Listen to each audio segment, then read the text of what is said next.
చెప్పవా? మీకు కథలంటే ఇష్టమేనా? కథ వింటారా? ఓకే. అనగనగా ఒక చిన్న చీమ ఉంది. ఆ చీమ ఇలా నడుచుకుంటూ వెళ్తుంటే ఒక చిన్న బెల్లం ముక్క కనపడింది. బెల్లం ముక్క అంటే చీమకి ఇష్టమా కదా? ఇష్టమే కదా. సో తినాలి అనుకుంది, కానీ చీమకేమో కడుపు నిండిపోయింది.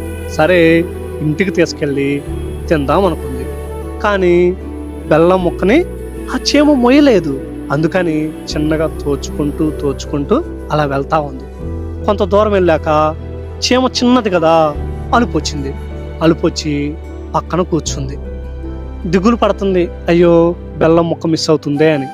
పక్క నుంచి ఇంకొక 2 చీమలు చూసింది. అయ్యో అక్కడ చీమేమో దిగులుగా కూర్చుంది, ఏంటో అని అడుగుదాం అనుకున్నాను. వచ్చి అడిగాయి, నేను దీన్ని తీసుకెళ్ళలేకపోతున్నా అంటే ఆ 2 చీమలు కూడా